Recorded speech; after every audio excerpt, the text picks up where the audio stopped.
మీ ఎలాంటి వ్యాపార ప్రకటనలకైనా వెంటనే మా ఛానల్ సంప్రదించండి. అందరికీ నమస్కారం. నేను శిరీష. ఈరోజు మనతో పాటు ఉన్నారు ప్రముఖ ఆధ్యాత్మికవేత్త జ్యోతిష్య పండితులు శేషగిరిరావు గారు. గురుగారితో మాట్లాడదాం. గురుగారు నమస్తే. నమస్తే అమ్మా. గురుగారు, మనం చేసే ఈ నక్షత్రాల సిరీస్ లో ముఖ్యంగా ఇప్పుడు కృత్తిక నక్షత్రం గురించి, అసలు వీళ్ళ లక్షణాలు ఎలా ఉంటాయంటారు గురుగారు? తప్పకుండా. కృత్తిక నక్షత్రం వచ్చేప్పటికి ఏంటంటే మొదటి పాదం ఒకటి మాత్రం మేష రాశిలో ఉంటుంది. సో కృత్తిక 2, 3, 4 పాదాలు మాత్రం వృషభ రాశిలో ఉంటాయి. సో అందుకని ఇక్కడ కృత్తిక ఏదైతే నక్షత్రం మీద ఒకటో పాదం వరకే కుజుడి యొక్క ప్రభావం ఉంటుంది. మిగతా 2, 3, 4 పాదాల మీద వృషభ రాశికి అధిపతి శుక్రుడు కాబట్టి శుక్రుడి ప్రభావం అనేది ఉంటుంది. అసలు ఓవరాల్ గా మరి వీళ్ళ యొక్క లక్షణాలు ఏంటి, ఎలా ఉండొచ్చు అంటే, ఈ కృత్తిక ఒకటో పాదంలో పుట్టిన వాళ్ళు ఎవరైతే ఉంటారో వాళ్ళకి మాత్రం కొంత దైవిక చింతన అనేది ఉంటుంది. కోపం ఎప్పుడు అవసరమో, అంటే మేషరాశి వాళ్ళందరికీ కోపం అనేది ఎంతో కొంత ఉంటుంది. కానీ ఈ కృత్తిక నక్షత్రం ఒకటో పాదం వచ్చి గురుడి క్షేత్రంలో పడుతుంది అనమాట, అంటే నవాంశలో. సో దానివల్ల ఏంటంటే వీళ్ళ యొక్క కోపానికి ఒక ఆలోచన అనేది ఉంటుంది. అంటే ఎప్పుడు బరస్ట్ అవ్వాలో అప్పుడే అవుతారు తప్ప ఊరికి అనేది కొద్దిగా తక్కువగానే చెప్పటం అనేది అయితే ఉంటుంది. తర్వాత రెండోది వచ్చేప్పటికి ఏంటంటే ఎలాంటి మార్గం పట్టినప్పటికీ కూడా, అంటే ఒక్కోసారి కొన్నిసార్లు ఏమంటాం అధర్మంలోకి వెళ్ళొచ్చు, కానీ మళ్ళీ పక్క నుంచి ధర్మ పాలన అనేది కూడా, అంటే ఇక్కడ అన్యాయంగా ఒక 10 రూపాయలు మనం ఆర్జన చేయాల్సామనుకోండి, కానీ కనీసం ఒక 2 రూపాయలు మళ్ళీ ఏ దేవాలయాలకు ఇవ్వటం, వృద్ధాశ్రమాలకు ఇవ్వటం, అలా కొన్ని మంచి లక్షణాలు కూడా ఉంటాయి. వాళ్ళ పాపం ఏదైనా ఉంటే అది కొంతవరకు ప్రక్షాళన అవ్వడానికి. కానీ 2, 3, 4 పాదాలు అనేది ఇంకొద్దిగా విలక్షణమైనవి. సో రెండో పాదం వాళ్ళకి వచ్చేప్పటికి ఏంటంటే కొద్దిగా చిన్నప్పటి నుంచి కష్టపడే స్వభావం ఉండటం, తర్వాత ఎడ్యుకేషన్లో వాటిల్లో కూడా మొదట కొంత ఇబ్బందులు ఎదుర్కోవటం. అంటే ఎప్పుడైతే పాదం పెరుగుతున్న కొద్దీ వీళ్ళకి యొక్క మొదటి జీవితం అనేది కొద్దిగా సాఫీగా సాగదు, కొంత ఒడిదుడుకులు ఉంటాయి బాల్యము ఆ వ్యవస్థలోకి వచ్చేప్పటికి. అందులో తండ్రి గారి జాతకం బలంగా లేకపోతే, ఈ రవిలో రాహు వచ్చినప్పుడు కానీ రవిలో శని వచ్చినప్పుడు, అంటే కృత్తికనప్పటికీ రవి నక్షత్రం అది. సో వాళ్ళకి దశలో ఒకప్పుడు ఏమవుతుందంటే, అది పుట్టిన మొదట్లోనే రవిలో రావో రవిలో శనో వస్తే వాళ్ళ నాన్నగారికి కొంత అనారోగ్యం చేయటం. సో అందుకని ఒకసారి నాన్నగారి పరంగా కూడా కొంత వ్యతిరేకత అని చెప్పాలి. ఎందుకంటే మనకి జాతకాల్లోకి వచ్చినప్పటికి ఏంటంటే ఈ రవి ఎవరైతే ఉంటాడో ఆయన పితృకారకుడు. సో ఈ కృత్తిక నక్షత్రం అనేది రవి నక్షత్రం. సో అందుకని తండ్రి మీద కూడా ఎంతో కొంత ప్రభావం చూపించే అవకాశాలు ఎక్కువ ఉంటాయి. తర్వాత రెండోది వచ్చేప్పటికి ఏంటంటే, ఇక్కడ మనం ఏదైనప్పటికీ కూడా ఈ లక్షణాలు విధానంలోకి వచ్చేప్పటికి ఏంటంటే, కృత్తిక రెండో పాదంకి వచ్చేప్పటికి కొద్దిగా శ్రమతో కూడిన జీవితం రావటం, మూడో పాదానికి కూడా ఇంచుమించు శ్రమతో కూడిన జీవితం రావటం అనేది ఉంటుంది.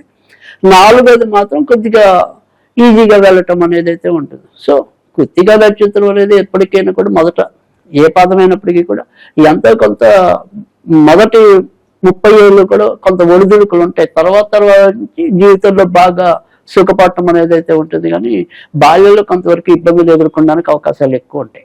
గురుగారు, ఈ నక్షత్రం ఉన్న విద్యార్థుల లక్షణాలు ఎలా ఉంటాయి? వీళ్ళు పై చదువులు చదవాలంటే ఏది చదువుకుంటే బాగుంటుందని? రైట్.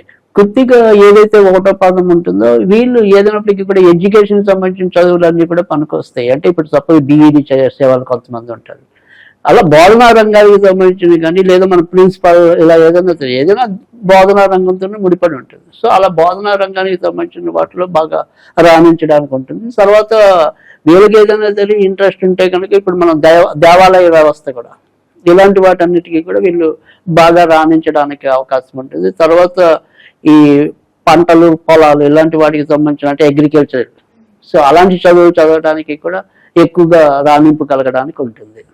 సో అది మొదటి పాదం. అదే రెండో పాదం వచ్చేప్పటికి ఏంటంటే, వీళ్ళు శనితో కూడా ముడిపడి ఉంటుంది కాబట్టి ఏదైనా సరే శారీరకంగా కష్టపడే వాటికి ఎక్కువగా అలాంటి చదువులు, సో ఆ రకమైన చదువులు చదివినట్టయితే కనుక బాగా రాణించడానికి ఉంటుంది. అంటే ఇప్పుడు ఒక ఎలక్ట్రీషియన్ అయ్యామనుకోండి, శారీరకంగా శ్రమ పడాలి, అవి తీసి ఇవి తీసి. సో అలా మనం పంపులర్స్ అంటాం, ఇలాంటి వాళ్ళు పంపులు, ఏదైనా సరే శారీరకంగా కూడా కొంత శ్రమ పడే వృత్తులు ఏవైతే ఉంటాయో అలాంటి వాళ్ళకి రెండో పాదం అనేది కృత్తిక రెండో పాదం, అలాంటి వాళ్ళకి కలిసి వస్తుంది. మూడో పాదం అనేది ఏదైతే ఉంటుందో కొద్దిగా మనం మెంటల్లీ కొద్దిగా కష్టపడాలంటే, ఎక్కువగా ఆలోచించాల్సిన పనులు ఏవైతే ఉంటాయో, ఆలోచించి తీసుకోవాల్సిన నిర్ణయాలు ఏవైతే ఉంటాయో అలాంటి వాళ్ళకి మూడో పాదం వాళ్ళు ఎక్కువగా గవర్నమెంట్ వాటిల్లో కూడా రాణించడానికి అవకాశం ఉంటుంది. కనుక ప్రభుత్వ ఉద్యోగాల పరంగా ఏదైనా ఇంట్రెస్ట్ ఉంటే అంటే వాళ్ళు నెమ్మదిగా ఈ ప్రభుత్వ ఉద్యోగాల కన్నా కూడా ప్రైవేట్ ఉద్యోగాల వైపు మొగ్గు చూపే వాళ్ళు పెరుగుతున్నారు. కానీ ఒకవేళ వాళ్ళకి కనుక ఇంట్రెస్ట్ అయితే కనుక మూడో పాదానికి మరింత అవకాశాలు ఎక్కువ ఉంటాయి ఏంటి ప్రభుత్వ పరంగా వెళ్ళడానికి.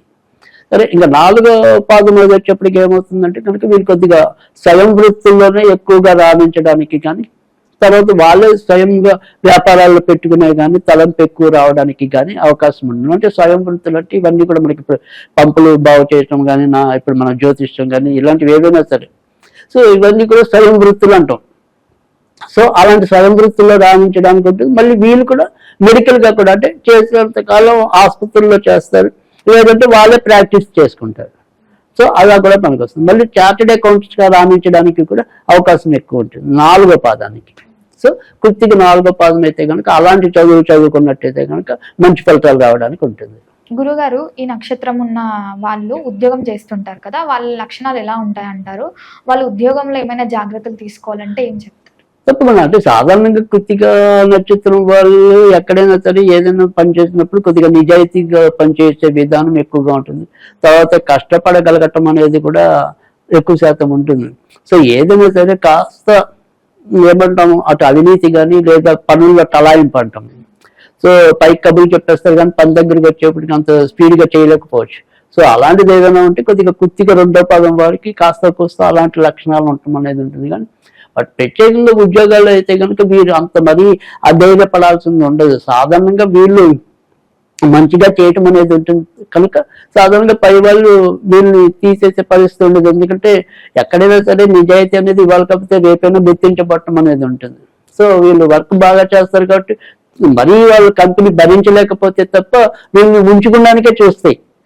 సో వాళ్ళు దివాలా తీస్తే వీళ్ళు మనం ఏం చేయలేం, కానీ ఖచ్చితంగా వీళ్ళు ఉంచుకోవడానికే చూస్తాయి. కనుక అంత ప్రమాదం అయితే కనుక కృత్తిక నక్షత్రం వాళ్ళకి లేదు.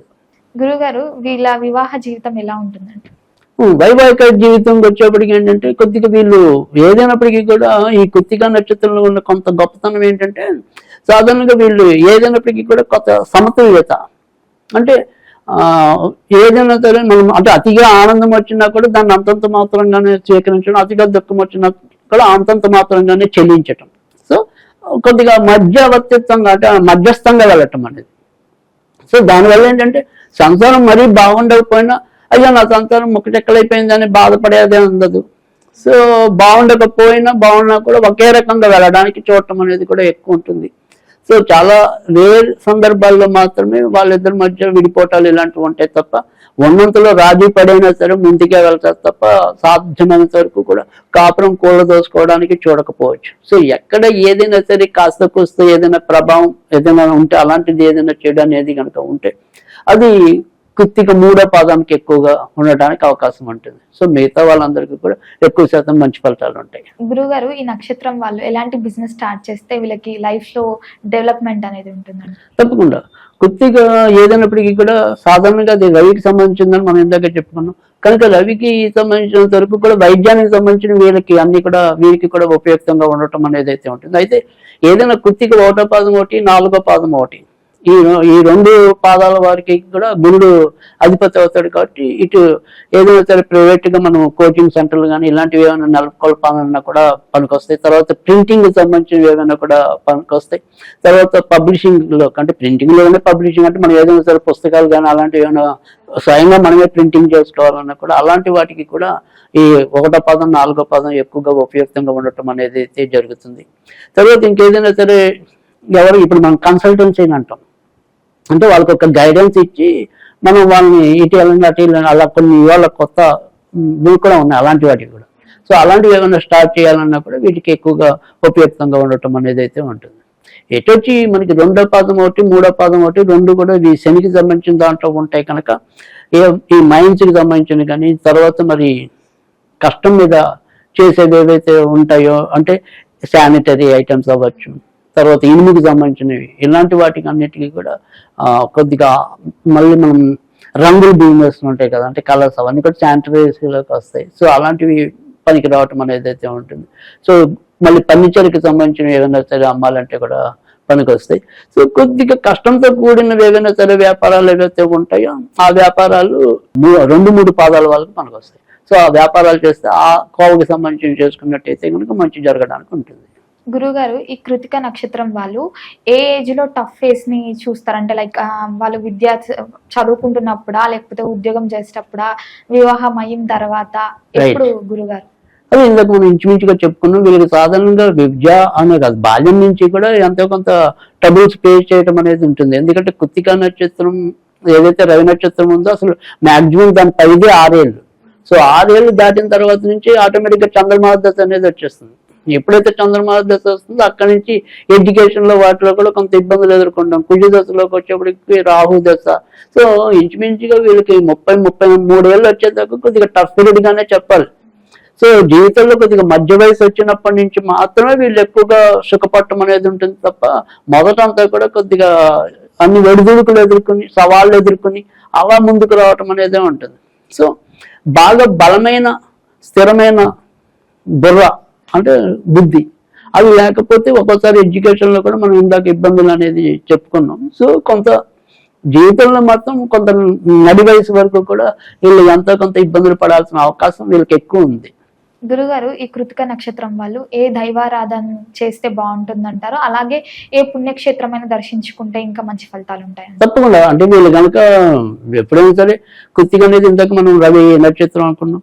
సో జాతకంలో కూడా రవి సరైన పొజిషన్ లో లేకపోయినా, రవి రావులు కలిసిన, రవి శనులు కలిసిన ఒక్కోసారి పితృదోషాలు కూడా ఉంటాయి.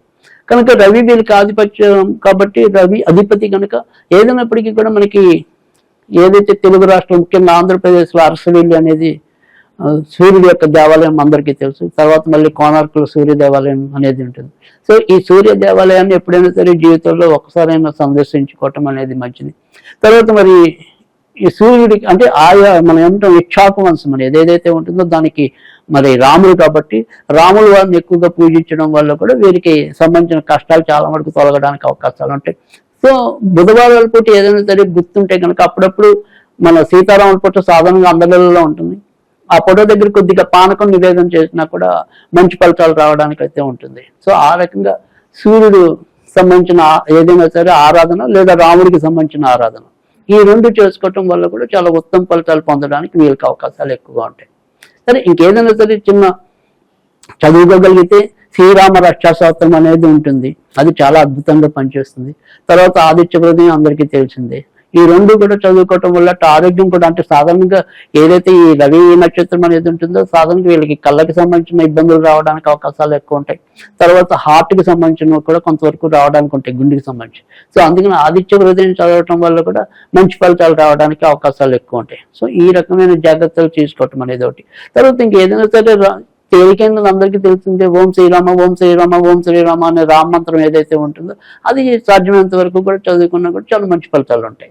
గురుగారు, ముఖ్యంగా ఈ నక్షత్రం వాళ్ళు ఏదైనా వ్యాపారం కానీ ఇంకా ఏదైనా ప్రారంభించాలంటే వాళ్ళకి కలిసి వచ్చే రోజులు ఏమంటారు? తప్పకుండా ఆదివారం ఎక్కువగా కలిసి రావటం అనేది ఉంటుంది, బుధవారం ఎక్కువ కలిసి వస్తుంది, తర్వాత వచ్చేప్పటికి శనివారం కూడా కలిసి వస్తుంది. ఈ రకంగా జాగ్రత్తలు తీసుకుంటే బాగుంటుంది. గురుగారు, ఓవరాల్ గా కృతిక నక్షత్రం వారికి ఎలా ఉంటుంది, వాళ్ళ లక్షణాలు ఏంటి, వాళ్ళు ఎలాంటి జాగ్రత్తలు తీసుకోవాలో తెలియజేసినందుకు ధన్యవాదాలు.